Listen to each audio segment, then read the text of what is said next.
आप 3 राज्यों में हैं, कांग्रेस की 3 सहयोगियों के साथ है।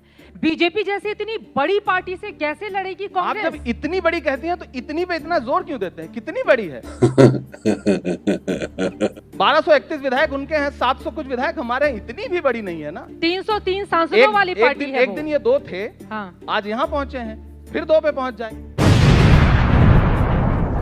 हार जीत उतार चढ़ाव राजनीति का हिस्सा है, लोकतंत्र का हिस्सा है। इसे हम भी स्वीकार करते हैं, इसे इन्हें भी स्वीकार करते हैं। मोदी युग लेकिन जब ये से शुरू स्वीकार हुआ है नहीं लगातार करते। ग्राफ गिरा नहीं है मोदी कांग्रेस युग, पार्टी का। युग क्या युग? या तो सतयुग होता है, या तो द्वापर होता है, या तो कलयुग होता है, या तो त्रेता होता है।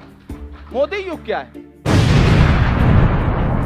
क्योंकि राहुल जी जानते हैं कि इस देश में जब तक नफरत कम नहीं होगी तब तक भाजपा कम नहीं होगी।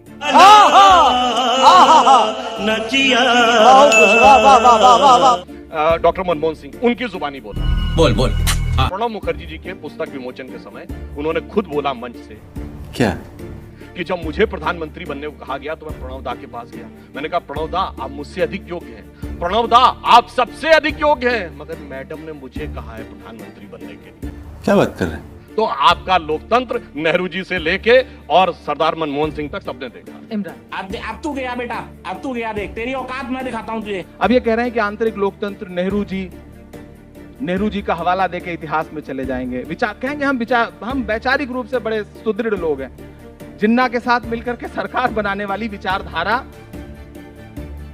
आज ये कहेगी नेहरू जी को कोसेगी। नेहरू जी ने इस देश के लिए जो किया है उसको स्वीकार नहीं करेंगे, क्योंकि किसी का बेहतर स्वीकार कर ही नहीं सकते।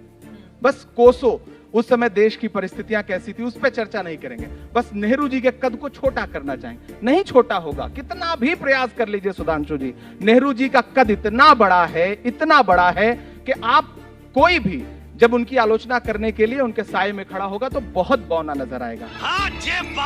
अब दूसरी बात मनमोहन सिंह जी और प्रणव दा की, मैं भी ये मानता हूं कि आप मोदी जी से ज्यादा योग्य हैं, ज्यादा पढ़े लिखे हैं, ज्यादा डिग्रियां हैं आपके पास, आपको प्रधानमंत्री होना चाहिए। बहुत अच्छे।